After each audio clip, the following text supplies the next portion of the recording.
Imagine Só imagine. que eu, aqui num surto de generosidade, decido que vou te dar R$ 1.000 todos os dias, mas com a condição de que você só vai poder gastar quando conseguir juntar R$ 1 bilhão.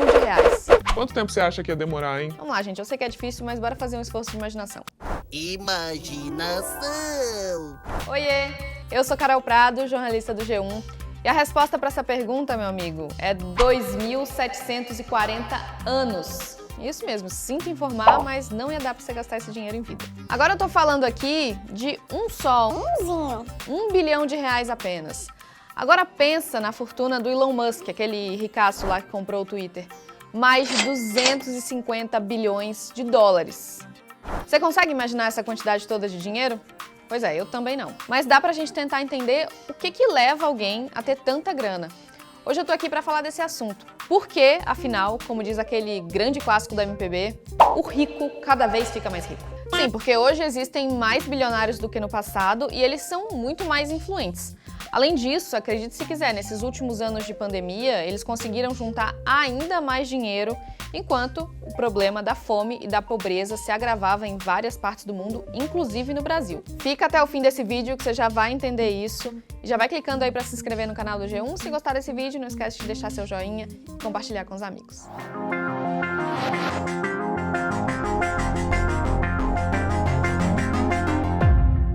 O mundo tem mais ou menos 7,8 bilhões de pessoas. Dessas, só pouco mais de 2.600 têm mais de $1 bilhão na conta. Entre esses bilionários, 62 são brasileiros. Só a título de curiosidade, o brasileiro mais rico é o Jorge Paulo Lemann, que é dono de várias empresas.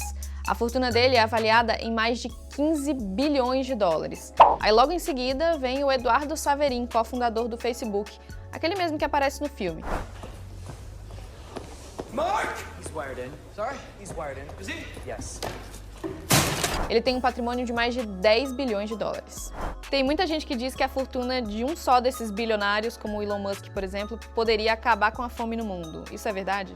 Quando você tem ali um bilionário, você tem uma pessoa que chegou ali àquele estágio em termos de patrimônio, é porque ela teve incentivo econômico, né? Então a inovação que nós observamos, que gera geralmente esses novos bilionários, é uma inovação que tem um incentivo econômico, que muitas pessoas não conseguem chegar lá, mas buscam, né, se der certo, conseguir também aí ter um bom patrimônio. Então, se a gente tivesse aí simplesmente uma transferência, a gente perderia aí esse incentivo econômico para a inovação. E além disso, o fato de simplesmente pegar essa fortuna e distribuir poderia até acabar por um momento a fome do mundo, mas não resolveria o problema. Esse problema iria ressurgir porque a gente teria um problema de fluxo, né? Ou seja, as pessoas teriam aquele dinheiro por um tempo, acabaria e, enfim, não resolveria o problema.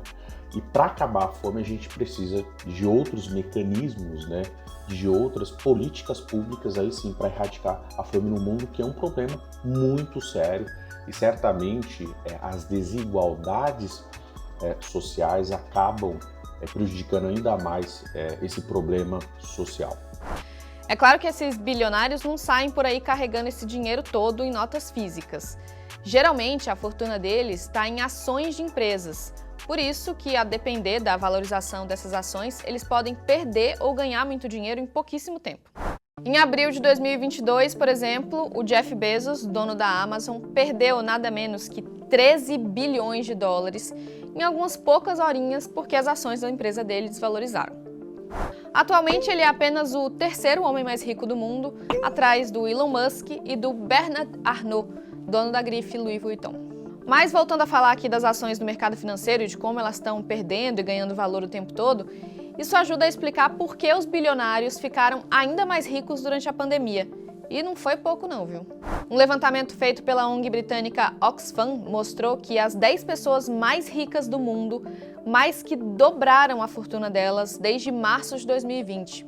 Enquanto isso, mais de 160 milhões de pessoas passaram a viver na pobreza. A queda da população mais pobre do mundo, segundo esse estudo, contribuiu para a morte de 20 mil pessoas por dia no mundo todo. Bom, apesar daquele choque inicial da pandemia no mercado financeiro, bolsas de valores de várias partes do mundo não só conseguiram se recuperar, mas também bateram recordes em 2020 e 2021. Empresas de varejo, de comércio online, de tecnologia, de alimentos, farmacêuticas, várias delas conseguiram aumentar os lucros durante essa crise nos últimos anos. E isso, claro, refletiu na valorização das ações dessas empresas e deixou mais ricos os bilionários que investem nelas. Não à toa, a lista de bilionários da revista Forbes ganhou 40 novos nomes brasileiros em 2021. É possível virar um bilionário, assim, por mérito do próprio trabalho, sem se aproveitar de falhas sociais, digamos assim, como a exploração do trabalho precarizado, com salários baixos? Vale ressaltar que um assalariado comum dificilmente vai alcançar um patamar de bilionário. Mas também a condicionante da precarização do trabalho, com o surgimento de novos ricos, milionários, bilionários, não é óbvia. Acho que nós temos exemplos, principalmente na área de finanças e tecnologia, que demonstram que é possível se atingir tais patamares de sucesso de empresa sem esse ônus existente, esse ônus no trabalho, né? A gente acredita que é tudo uma questão de tecnologia e escalabilidade, principalmente. A gente sabe que hoje em dia, com raras exceções, ser um bilionário é ser celebridade, né? Jeff Bezos, Elon Musk, Bill Gates, todos esses caras têm uma legião de seguidores que acompanham cada passo deles e que sabem desde o que eles gostam de comer no café da manhã até o horário que vão dormir. A impressão que dá é que a figura do bilionário é um fenômeno do século XXI, só que não é bem assim. Já no século I a.C., Marco Licínio Crasso, um dos principais políticos de Roma dessa época, tinha uma fortuna estimada em bilhões que até hoje é considerada uma das maiores da história. Assim como Mansa Musa, rei africano que governou o Império do Mali lá no século XIV. Os historiadores nunca conseguiram mensurar o tamanho do patrimônio dele, só se sabe que chegou à casa dos trilhões de dólares. E há quem diga que ele foi a pessoa mais rica que já existiu.